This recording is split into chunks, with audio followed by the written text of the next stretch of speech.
Business Club de France des entrepreneurs avec Michel Picot. Bienvenue dans le Business Club de France des entrepreneurs. Tout de suite, place à l'actualité de nos PME et de nos territoires. L'entreprise toulousaine Delair, premier constructeur français de drones professionnels volants, se lance dans les drones sous-marins après avoir repris une partie de l'entreprise marseillaise Nautilo Plus en redressement judiciaire depuis juillet dernier. Nautilo Plus a conçu un drone sous-marin autonome ainsi que la plateforme de traitement des images avec intelligence artificielle pour inspecter les coques de bateaux, les barrages ou encore les réseaux d'éoliennes offshore. La complémentarité sol-mer permet donc aujourd'hui à Delair de se renforcer sur le marché des drones d'observation pour la défense. En attendant une réglementation européenne plus précise en ce qui concerne les drones civils, cette réglementation est prévue pour 2024. La marque de vêtements 100% Made in France qui s'appelle 1083 a, après de grandes recherches, trouvé finalement une usine en France pour fabriquer les boutons métalliques de ses jeans. Il s'agit d'Ugigrip à Albon dans la Drôme, à quelques kilomètres finalement du siège de 1083 qui se fournissait jusqu'à présent en boutons en Italie. Aujourd'hui, sur les 8 étapes de fabrication d'un jean, 5 sont entièrement réalisées en France, à Romans-sur-Isère ou encore Rupt-sur-Moselle, mais aussi auprès de certains sous-traitants. Cela génère près de 250 emplois. Avec ces boutons, Ugigrip devrait donc renforcer le 100% Made in France des jeans 1083. Dans son classement des destinations à visiter en 2023, le New York Times a placé la ville de Nîmes à la 24e place, classement mondial. Londres arrive en tête, mais d'autres régions françaises, non pas des villes, sont présentes également dans ce classement. La Martinique à la 16e place, ou encore la Bourgogne à la 34e place. Les Américains ont aimé à Nîmes l'architecture, les musées et la gastronomie. Et côté architecture, Nîmes attend le verdict de l'UNESCO pour savoir si sa maison carrée entrera ou pas au patrimoine mondial. Et nous partons dans le Vaucluse, à Camaret-sur-Aigle, pour retrouver notre invité Richard Fournier, créateur du comptoir de Mathilde. Bonjour, qui était Mathilde ? Mathilde, c'était ma grand-mère qui était boulangère pâtissière à Montbrison dans la Loire. Votre grand-mère qui cuisinait, qui aimait les bons produits, elle aimait les bonnes choses, d'où ce concept, j'imagine, du comptoir de Mathilde. C'est une épicerie fine et une chocolaterie également. Exactement, c'est un concept de chocolaterie et d'épicerie fine. On aime dans la famille bien les gourmandises parce que je suis tombé dans la marmite lorsque j'étais tout petit parce que mon papa était pâtissier chocolatier à Saint-Étienne. Donc, c'est, on va dire, la troisième génération de commerçants et de fabricants de produits de gourmandises. Alors aujourd'hui, le comptoir de Mathilde, c'est 134 magasins en France et en Belgique, on va en parler, mais vous fabriquez aussi plus de 80% des produits que vous vendez dans vos boutiques. Des boutiques d'abord très décorées et très presque théâtralisées. Alors elles sont décorées de façon vintage. J'ai créé l'entreprise en 2007, donc avant que ce soit la mode du vintage. L'idée, c'était de reproduire une atmosphère réconfortante, une petite bulle dans un environnement que l'on connaît, des fois compliqué, donc avec des matériaux récupérés. Donc, on travaille le mobilier avec des caisses à pommes ou des palox agricoles qu'on récupère dans des champs d'agriculteurs et avec lesquels on donne une seconde vie pour faire des mobiliers. Alors on est ici dans l'épicerie fine, accessible à tous, mise en avant dans de vrais décors au sein des boutiques. 80% donc des produits vendus sont fabriqués maison. 600 références dans vos ateliers autour du chocolat, de la pâte à tartiner artisanale, l'apéro avec liqueur et le fameux baba au rhum qui est une de vos productions. Et enfin, épicerie fine, salée avec huile, moutarde et autres épices originales. Et tout cela dans vos ateliers situés dans le Vaucluse à Camaret-sur-Aigle, c'est bien ça ? Exactement, on a une nouvelle manufacture. On a démarré à Tulette dans la Drôme provençale et on a déménagé en 2020, en plein Covid, dans une nouvelle manufacture qu'on a construite pendant 3 ans, qui se situe à Camaret-sur-Aigle sur 24 000 mètres carrés avec la logistique et la production. Et ces produits sont vendus essentiellement donc sur votre réseau de franchise. Vous avez ouvert en 2022 28 nouveaux magasins. L'objectif est donc 250 magasins en 2026 et des ouvertures également à l'international. Feuille de route ambitieuse, mais ne craignez-vous pas peut-être un coup de frein là en début d'année à cause de la crise énergétique ? Ça fait 2 ans qu'on est resté agile et il fallait être,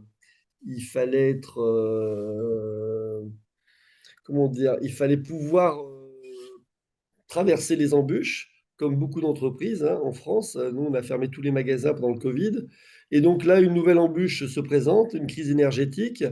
Effectivement, c'est 90 personnes à la production, plus 30 personnes sur des fonctions administratives ou des fonctions support. Effectivement, on est touché par cette crise. Heureusement, j'allais dire, on n'a pas de gaz, on a simplement de l'électricité, ce qui est déjà une réelle difficulté qu'il va falloir appréhender. On va courber les chines. On a toujours géré l'entreprise en bon père de famille. Donc, heureusement qu'on a un peu des réserves pour passer ce cap difficile. Merci beaucoup Richard Fournier, créateur de l'enseigne Le Comptoir de Mathilde. Alors avec cette crise justement, comment font les boulangers? Nous partons dans l'est de la France. Là-bas comme partout d'ailleurs, la facture énergétique de plusieurs boulangeries mosellanes a été multipliée par 3.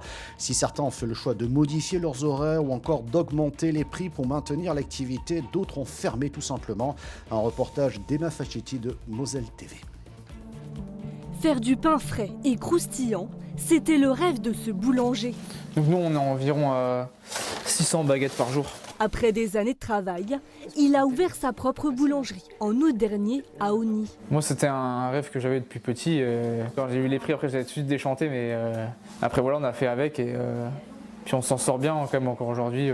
J'arrive à payer tout le monde, mais bon, c'est vrai qu'on serre un peu la ceinture. Si la facture de l'ancien propriétaire atteignait les 1 200 €, celle de l'artisan grimpe à 4 000 €.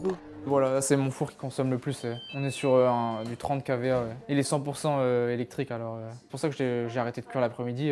Pour diminuer cette facture, j'ai réussi à économiser du coup quand même 500 €, c'est pas négligeable. Pour faire quelques économies supplémentaires, le prix de la baguette a augmenté de 5 centimes. Même constat dans cette boulangerie de Montigny-lès-Metz. La tradition est passée d'1,10 € à 1,15 €. Une hausse devenue inévitable face à la flambée du prix des matières premières et de l'énergie. On constate quand même une forte hausse sur le tarif de jour de l'ordre de x10, 775 € le mégawattheure. Pour nous, c'est même plus rentable d'allumer le four et de cuire du pain. Alors pour survivre, ce boulanger a modifié ses habitudes pour la nouvelle année. On va d'abord sortir les petits pains de en haut. 5 heures passées et le four tourne à plein régime depuis 2 heures. Avant, on commençait à cuire à 6 h du matin.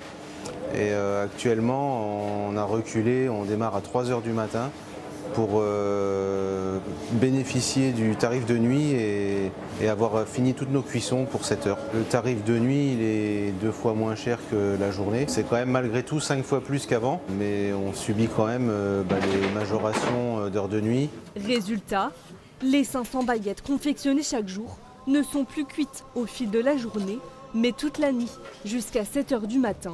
C'est 23 000 watts le gros four. Du jamais vu en 20 ans de carrière. On n'a plus la fraîcheur d'un produit cuit tout au long de la journée. Et on peut difficilement gérer les invendus, parce qu'on est obligé d'essayer de prévoir les quantités et c'est compliqué de savoir ce qu'on va vendre sur la journée. Si pour ce boulanger, l'avenir est encore flou, pour d'autres, tout s'est arrêté brusquement. La seule boulangerie de Bourg-Galtroff, 300 habitants, a fermé ses portes début décembre.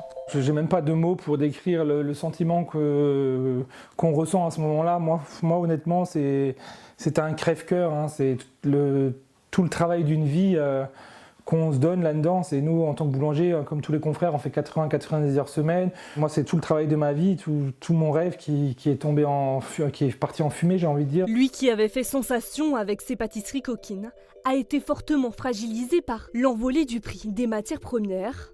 Une situation qui s'est aggravée à la rentrée. Ce qui m'a tué, c'est le 1er septembre, les factures d'énergie, le renouvellement du contrat qui est tombé. Donc moi, j'ai fait x 350%, donc à partir du 1er septembre. Donc du coup, on a continué encore octobre, novembre et début décembre. Mais voilà, on n'a pas pu continuer plus loin. On a économisé comme on pouvait pour payer ces factures d'énergie qui étaient faramineuses. Donc on a licencié, on s'est levé plus tôt. Mais au final, tout ce qu'on économisait partait dans l'énergie. Écœuré, il a décidé de quitter le secteur de la boulangerie après 5 ans d'activité. La profession est plus que jamais obligée de se réinventer pour exister. Et Et puis restons dans l'alimentaire, direction l'Aube. La société Fruits de la Terre recherche des producteurs de pommes de terre pour financer le premier site industriel de production de frites de l'Aube. Après les chips auboiselles, place donc aux frites auboises. Un reportage de Canal 32. Après les chips auboises, pourquoi pas des frites ? Jusqu'à présent, les pommes de terre auboises sont coupées et surgelées en Belgique au sein d'usines appartenant à des groupes internationaux. Ce marché croît de 2% par an. Thierry Laporte souhaite se démarquer en proposant des frites made in France. En 2018-2019, on avait des interlocuteurs acheteurs qui nous demandaient toujours « oui, vos frites c'est bien, quel prix ?» Aujourd'hui, vu ce qui s'est passé depuis 3 ans, le discours est différent. Les gens se reconsacrent plus sur de la production française. Et on serait éventuellement la première usine dirigée que par des Français. Donc c'est français au beau. Thierry Laporte a déjà obtenu le permis de construire et les plans pour la première des 2 lignes de production. D'une longueur de 360 mètres, l'usine est sans commune mesure avec celle des chips. Entre 6 et 7 tonnes de frites produits finis à l'heure. On est autrement plus important que Auboiselle Chips, parce qu'aujourd'hui, le Auboiselle Chips, c'est 100 kg de chips à l'heure. Donc il faut qu'on soit au top. Si on joue dans la cour des grands, des industriels, on est obligé de se mettre au niveau, sinon on ne sera pas crédible vis-à-vis des clients. Le coût complet du site s'élève à 60 millions d'euros. Si le gérant bénéficie d'ores et déjà du soutien de 2 grossistes et d'un constructeur, il cherche à compléter le financement à hauteur de 8 millions d'euros auprès des agriculteurs. Qu'ils soient au capital ou pas, on a besoin de tous les producteurs. C'est-à-dire que Fruits de la Terre s'engage à rémunérer 20 € de plus une certaine quantité de tonnes de pommes de terre qui lui permettrait d'amortir son coût d'investissement sur les 5 ans qui viennent. Sur tous les journaux, on voit qu'on est en manque de frites et tous les journaux nous disent qu'on envoie les pommes de terre en Belgique pour nous les ramener en frites. Alors pourquoi ne pas le faire dans l'Aube ? Les ancêtres, c'est ce qu'ils ont fait. Ils nous ont laissé des coopératives, ils nous ont laissé des DESI, ils nous ont laissé des outils, des très beaux outils pour les betteraves. C'est bien des producteurs qui l'ont fait. Aujourd'hui, pourquoi pas le faire ? Thierry Laporte recherche des producteurs dans un rayon de 150 km autour de Torcy-le-Petit.